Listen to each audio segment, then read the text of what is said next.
An open letter to open-minded progressives. Chapter 11, The Truth About Left and Right. Mencius Moldbug, June 26, 2008. Dear open-minded progressive, perhaps you were horrified by Chapter 10.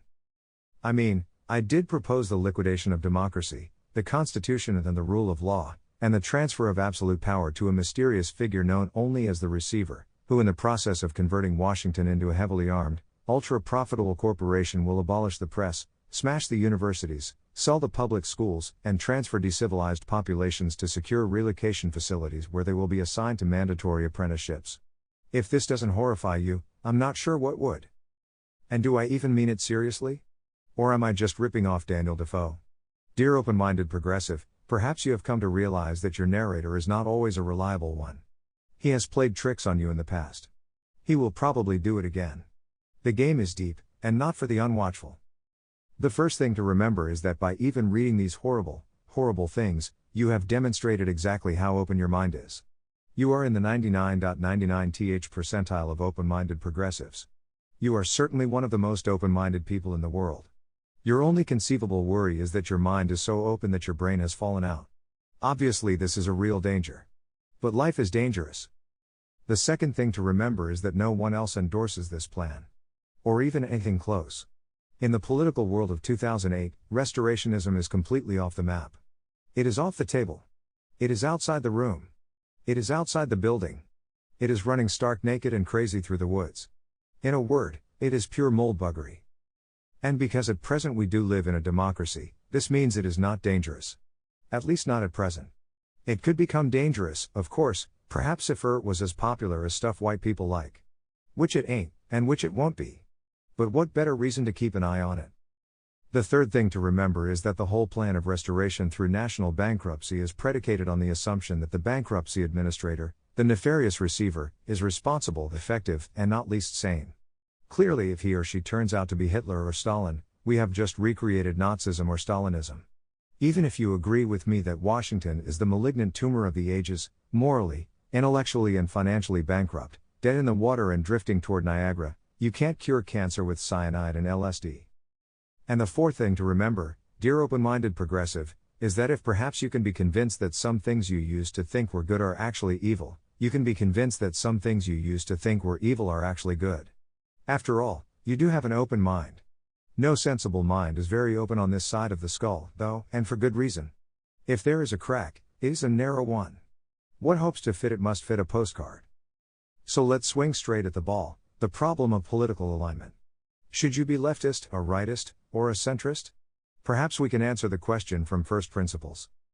Suppose a great wind whips us into space, and sets us down on an Earth-like planet, Earthplat, which is completely foreign to us.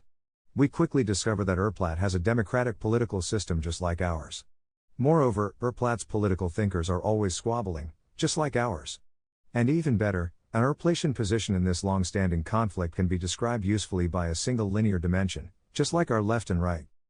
However, the political axis of Earthplat is transformed in some unknown way from ours.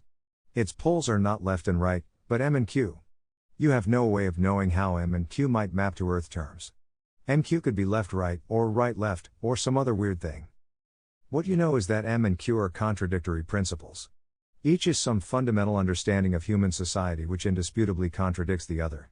Of course, it is possible for any person to maintain some combination of M beliefs and Q beliefs, most simply by using the M principle to understand one issue and the Q principle for another.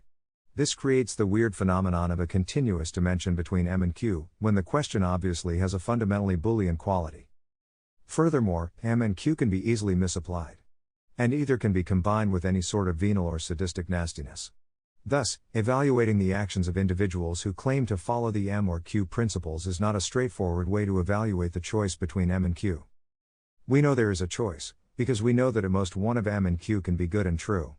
We must therefore conclude that the other is evil and wrong.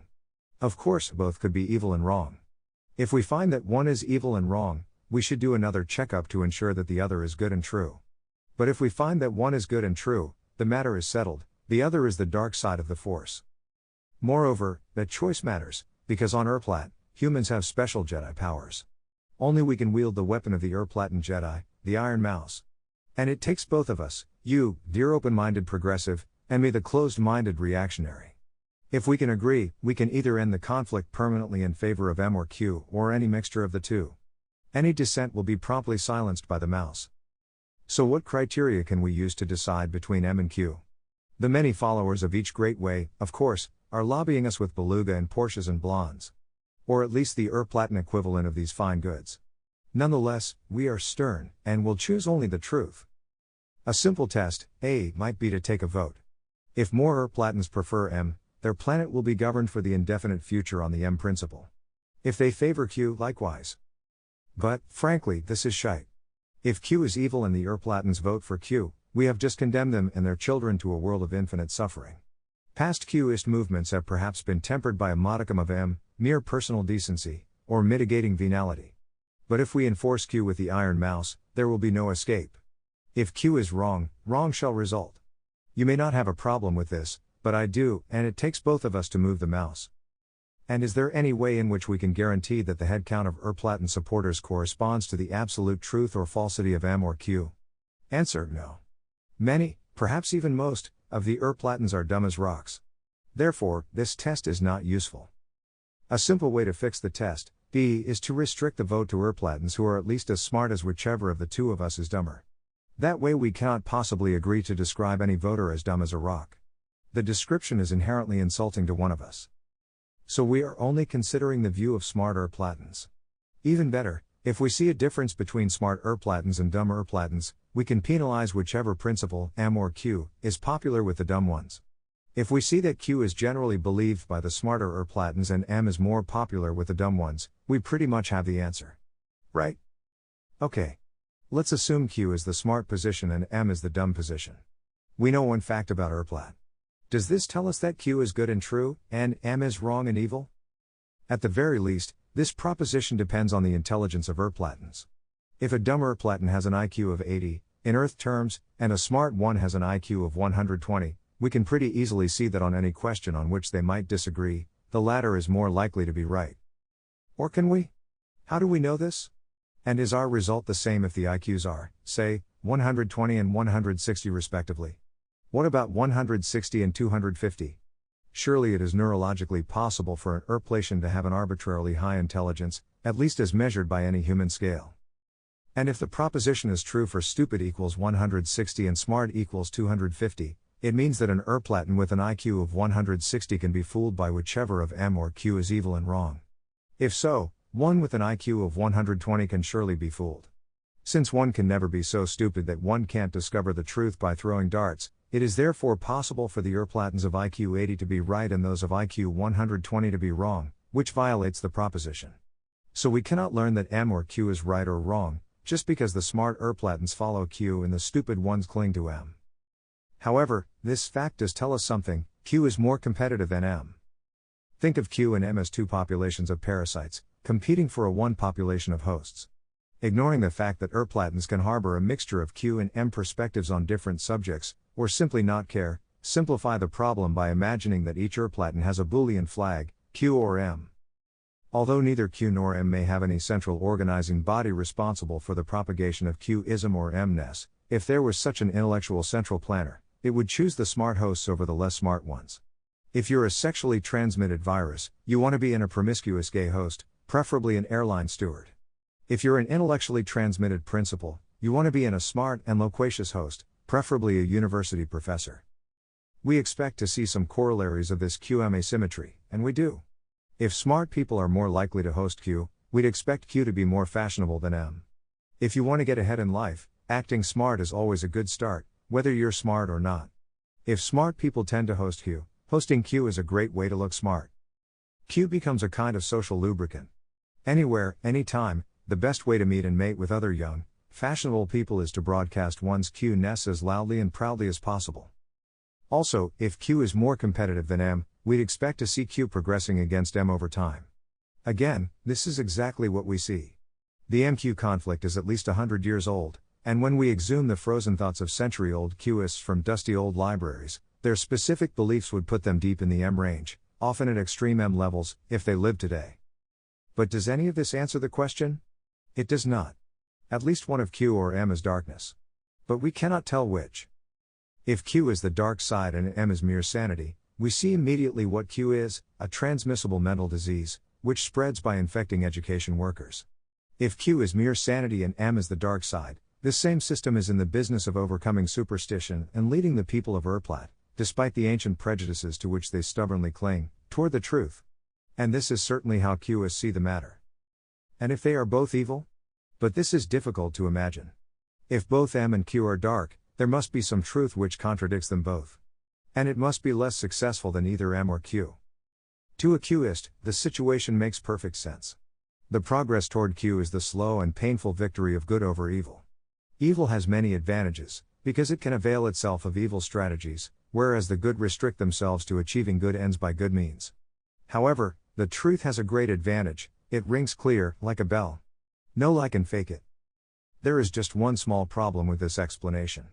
We would expect M to disappear much more quickly than it already has. If M is a lie and it is socially disadvantageous to express it, why, after 200 years, do we still have M? All the cards are stacked against it. Whereas if Q is a lie and M is the truth, we have all the ingredients for an eternal soap opera. Q has the snaky suppleness of mendacity, its tasty apple flavor, its stylish and sinful delights. M has the rigid backbone of a truth that can be suppressed, but never quite crushed, that reappears spontaneously wherever men and women, often of the socially awkward subspecies, have the misfortune to think for themselves. We've constructed what Professor Burke would call a narrative. But, compared to the level of tough thinking that we'd need to actually demonstrate that Q is the dark side and M is the light, our narrative has the strength of tissue paper. It is enough for suspicion, and no more. Therefore, we need to pull the veil aside and look at what M and Q actually mean. Note that we are still on Urplat. We are not claiming that M and Q correspond to right and left, or left and right, or anything of the sort. We are just devising abstract meanings for M and Q that could, on this imaginary planet we've made up, correspond to the facts we've stipulated. M and Q can coexist, M and Q are contradictory, and Q is consistently more fashionable than M. Our definitions of M and Q revolve around the ancient Urplatin word nomos. If you are for M, you are for the nomos, which makes you a pronomian. If you are for Q, you are against the nomos, which makes you an antinomian. The contradiction is obvious. Let's start by explaining the nomos and its supporters, the pronomians. The nomos is the natural structure of formal promises around which Urplatins organize their lives. To a pronomian, any Urplatin should be free to make any promise. In return, he or she can expect to be held responsible for that promise. There is no freedom to break it. All promises are voluntary until they are made, and involuntary afterward. A pair of reciprocal promises, a common phenomenon on Urplat, is an agreement. The details of individual promises and agreements are infinite, and constantly changing. But the high-level structure of the nomos is a consequence of reality, and it changes little. To demonstrate this point, let's derive the nomos from pure reality. First, Urplatians are not robots. They breed in families, just as we do. An Urplatian family is based on two agreements, one between the parents of the little Urplatian tyke, and one between the child and its parents. To a pronomian, the relationship between parents and children is simple. The agreement has only one side. Children promise their parents everything, including complete obedience for as long as the parents require. Parents need make no promise to a newborn infant, because an infant is helpless, and cannot compel any concession. If they choose, they can emancipate the child when it comes of age, but if they choose, they can require it to serve them all their lives. They even hold the power of life and death over it, again until they relinquish this power. The pronomian supports both prenatal and postnatal abortion. Note that this regime, which does not exactly match the family law of, say, California, but is more or less an accurate description of the situation in early Rome, is optimal for the parents. In other words, parents can have no reason to prefer a legal system which gives them less power over their children. If they want to relinquish this power or even assign it to others, nothing is stopping them. Note also the asymmetry of the agreement between parents and child. By recognizing the helplessness of the infant, we recognize that it has no choice but to accept any definition of the relationship that its parents may propose. The agreement is a promise in one direction because the child has no power to compel any reciprocal promise. The pronomian sees these kinds of patterns everywhere in the nomos. There is only one nomos, because there is only one reality. The parameters of parenting do not change. The power dynamics are known. The answer is final. If men and women, not to mention children, were in all cases honest and trustworthy, they could cooperate without a structure of formal promises. Since they are not, they benefit from formal promises and mechanisms for enforcing those promises. But, to the pronomian, this structure is no more than a recognition of reality. One of the simplest patterns of agreement is property. Property is a system in which one Erplaten claims the sole power to dominate some good, play with a toy, drive a car, fence off a plot of land, and all other Erplatens promise to respect that right. As with the relationship between parents and infants, the origin of property is the balance of power. In a world which contains no property agreements whatsoever, Erplatens can construct a property system based on the reality of current possession. Another key pattern is the proprietorship. The marriage we saw above is a simple case of partnership. In general, however, proprietorship exists whenever multiple Erplatens decide to work collaboratively on a shared enterprise. There are two ingredients to a proprietorship: collective identity and fractional ownership.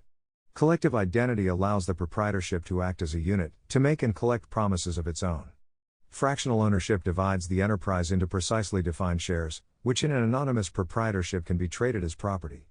It's probably best not to define your marriage as an anonymous proprietorship. The natural structure of a proprietorship is that ownership, benefit, and control are synonymous. I.e., if you divide the enterprise into 100 shares, each share owns 100th of the business, receives 100th of the profit, and exercises 100th of the decision-making power. Of course, it is possible to construct a system of agreements which does not follow this pattern, but in most cases there is no need to. Again, the nomos is not prescriptive. These structures emerge as natural patterns of agreement. But the most important structure in the nomos is the hierarchy of protection. Protection is what makes all these promises work. A protector is an enforcer of promises.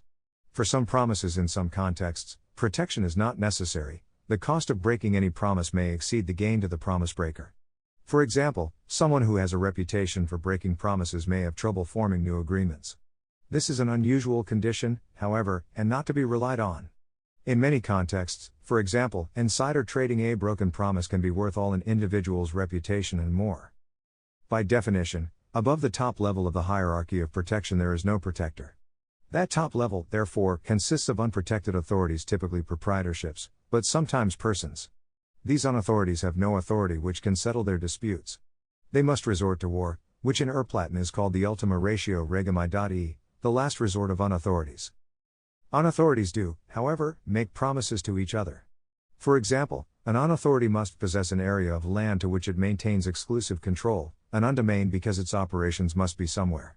If it lacks an undomain, it is subject to the protection of some other unauthority, and thus cannot be an unauthority itself. The undomain of the unauthority is its property because, as described above, all others have agreed to respect it. But it has no protector other than itself. The key to success as an unauthority is to ensure that no other unauthority has a positive incentive to violate its promises to you. For example, disrespect of property rights, invasion, is the simplest form of unprotected promise violation.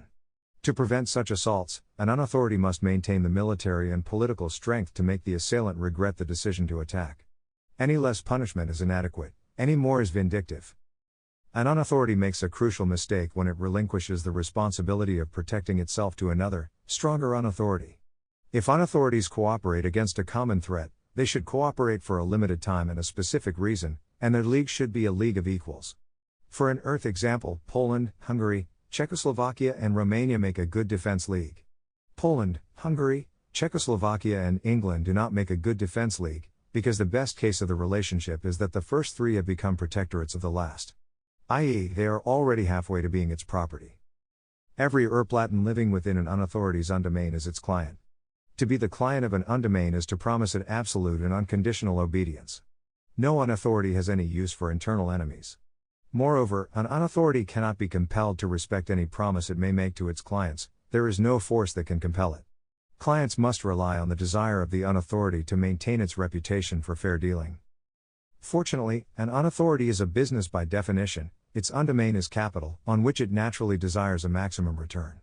Its return on the property defines the value of the business, and is defined by the value of the subrights to the same property that it concedes to its clients. If its actions decrease this valuation, the unauthority's own stock goes down. And property in a lawless and mercurial undomain is certainly worth less than property protected by an unauthority which is careful of its reputation. On the same principle, because an unauthority maintains exclusive control within its undomain, it can and should enforce the promises that its clients make to each other. As we saw in the case of the parents, maximum promise enforcement is optimal customer service. Since the better the customer service, the higher the value of the property, and the higher the value of the property, the higher the value of the undomain, a prudent unauthority will do its best to uphold the nomos. So, for example, a may promise to be that he will serve B faithfully for the rest of his life, and B may have him whipped if he disobeys. In fact, since parents own their children, a may consign his child C to this same relationship, and so on through the generations. B, of course, presumably makes some promise in return for this remarkable concession. That's right, we have just reinvented hereditary slavery. We have also reinvented absolutist or divine right monarchy, the jus gentium, and in effect a whole menagerie of blasts from the past. We start to see why not everyone wants to be a pronomian. It is a separate discussion, really, but while we're talking about hereditary slavery, I can't resist mentioning A Southside View of Slavery by Reverend Nehemiah Adams.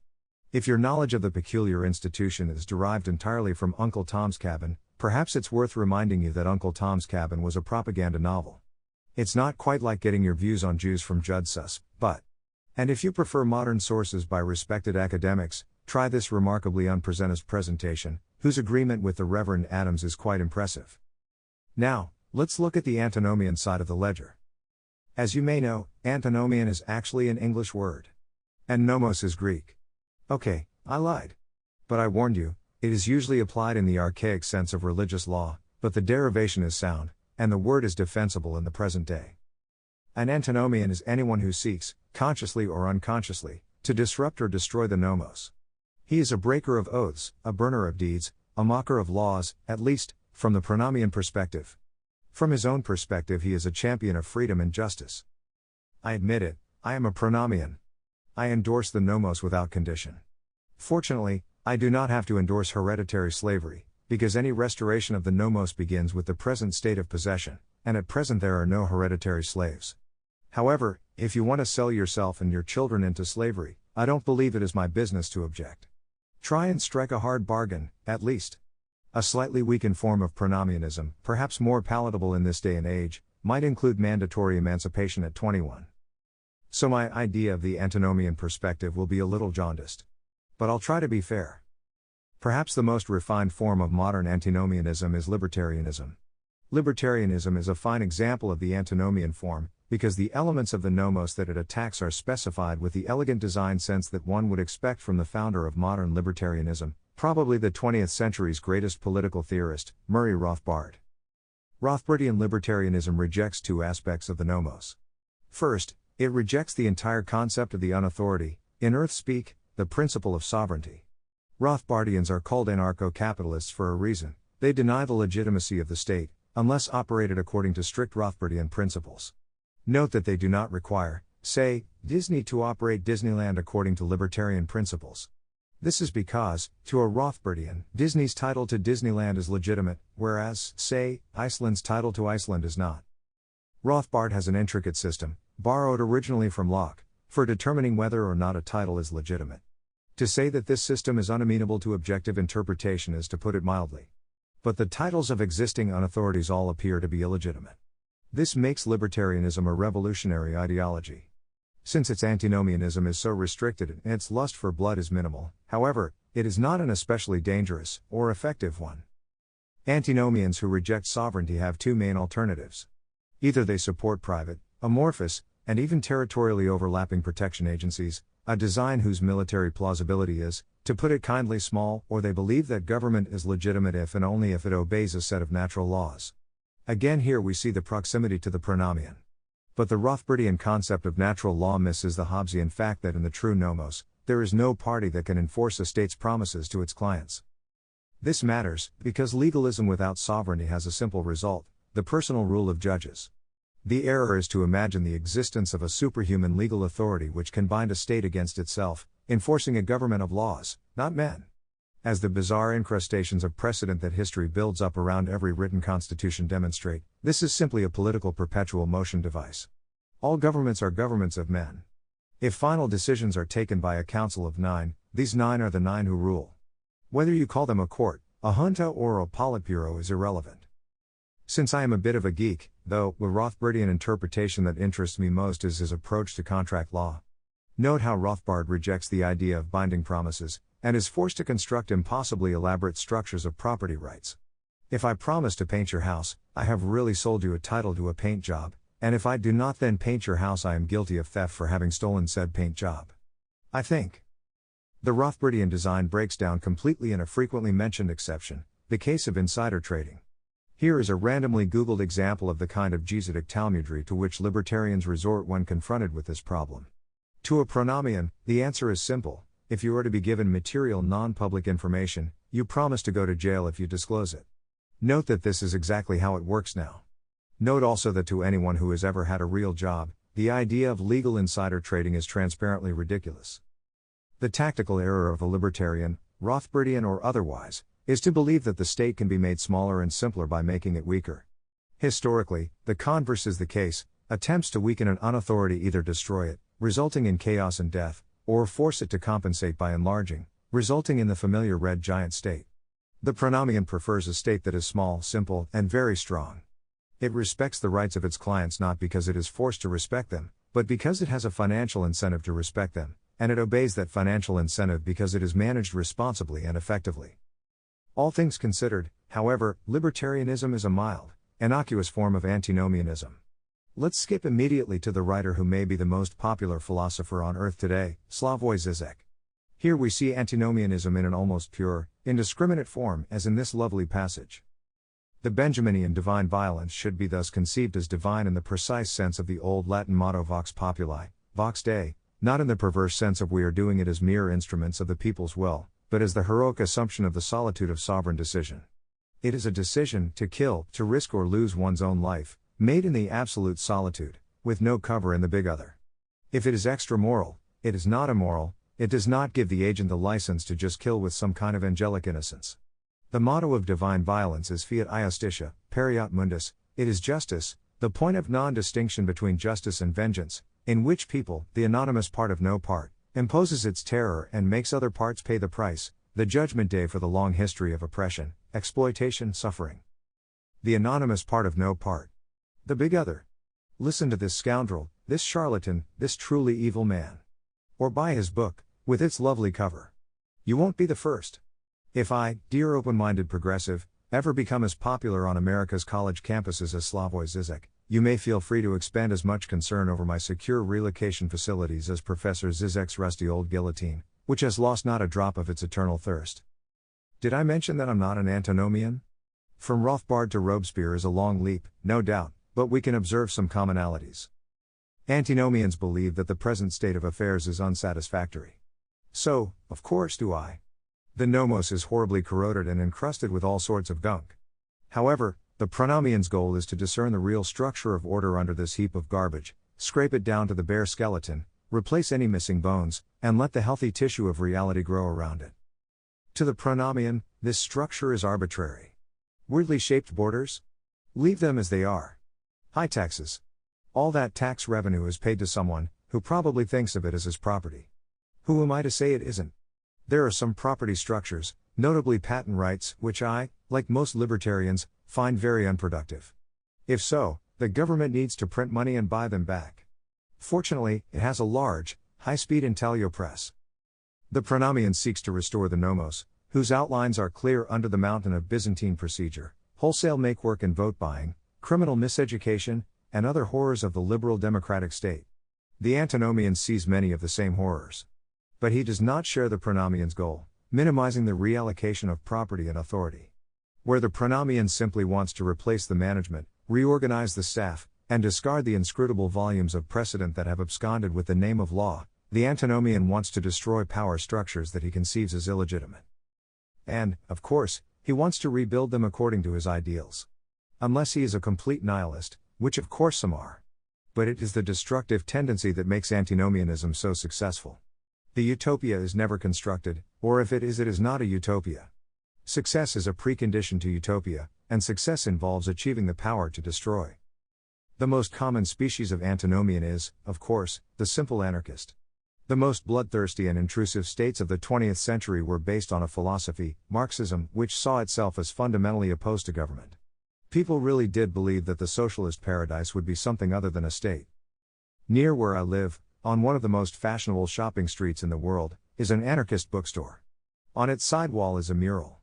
The mural contains two slogans. History remembers two kinds of people, those who kill and those who fight back. Anarchism strives toward a social organization which will establish well-being for all. I am flabbergasted by how revealing these slogans are. History, at least when written by honest historians, remembers one kind of people, those who kill. It also notes that those who kill always conceive of themselves as fighting back. As for a social organization, it is simply our old friend, the state. Thus, anarchism defines itself: it is an attempt to capture the state, and its juicy revenues, through extortion, robbery and murder. When it succeeds, it will distribute the loot among its accomplices, and establish well-being for all. At least in theory. As we've seen, the one thing an antinomian cannot abide is a formal and immutable distribution of the revenues of state. He must constantly redistribute, he must wash his hands on the stream of cash, giving to Peter and taking from Paul, or his supporters have no reason to support him. In other words, he is basically a criminal. Why is antinomianism, this criminal ideology, so popular? Fashionable, even? Why is it such a good fit for Q? Because people love power, and any movement with the power to destroy anything, or even just change it, has just that, power. Antinomianism allows young aristocrats to engage in the activity that has been the favorite sport of young aristocrats since Alcibiades was a little boy scheming for power. According to this article, for example, there are over 7,500 nonprofits in the Bay Area, 3,800 of which deal with sustainability issues.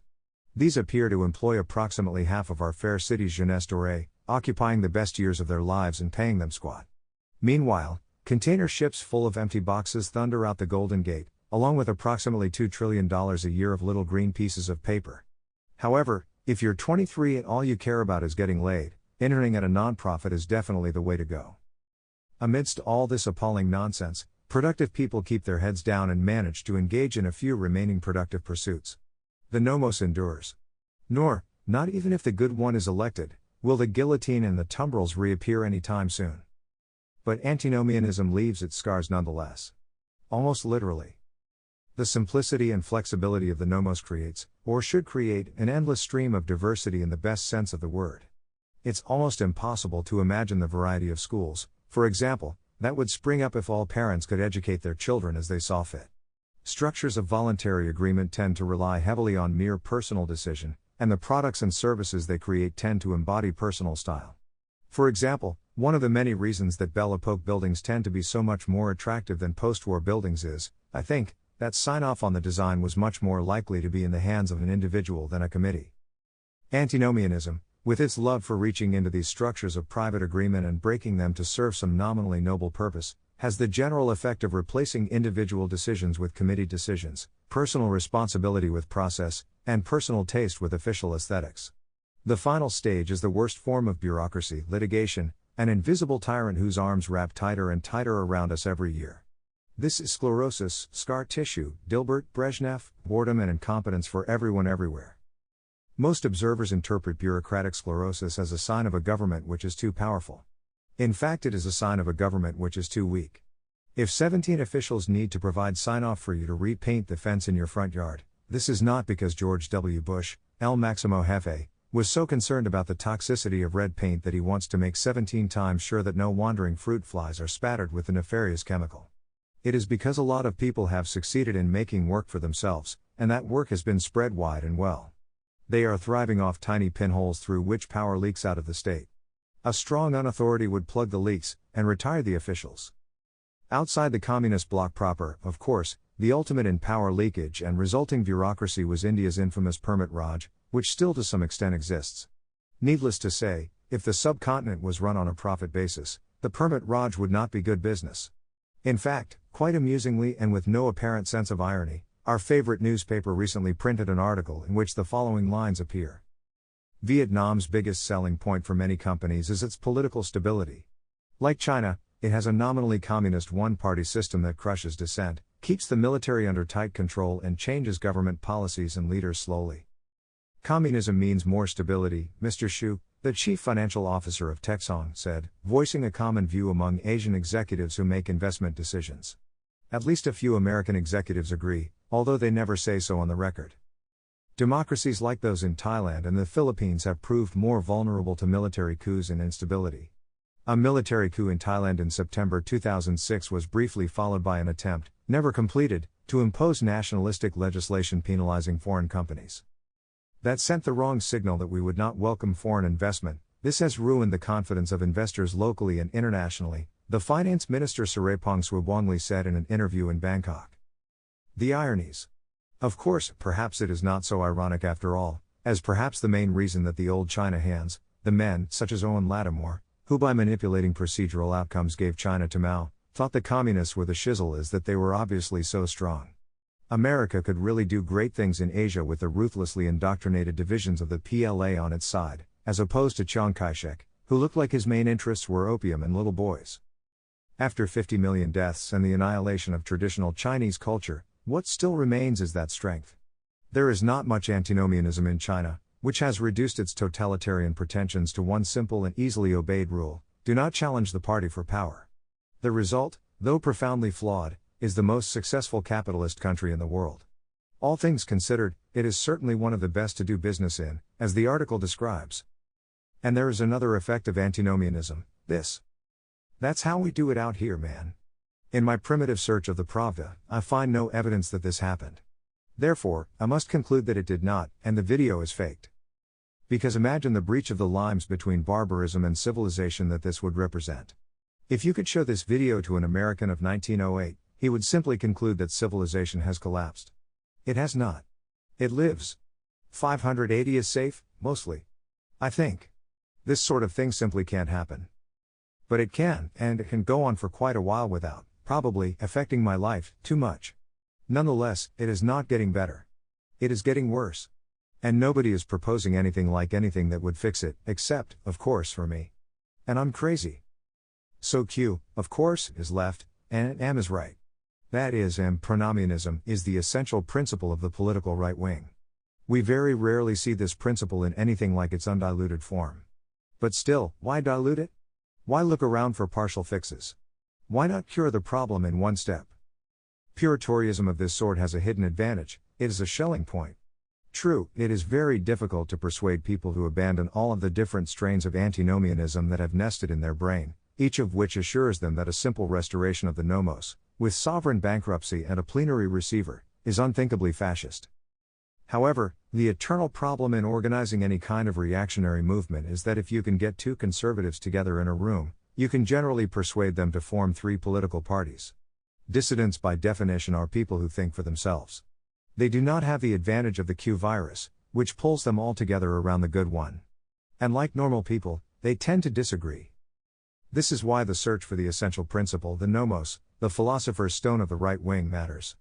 If you can persuade those who distrust the system as it is to discard everything, liberal or conservative, not just diversity, and the good one, and police who hug criminals, but even the Constitution and the flag and the world wars and democracy and the pledge and the Bill of Rights and all the rest of that stale mythology, if you can talk your audience down to the bare metal, convince them that their political system is scrap, that it is not even remotely recoverable, and then present them with a single principle of government that is at or near this level of simplicity, you'll have a group of people who are all on exactly the same page. This, in a word, is organization. And organization is what gets things done. Footnotes.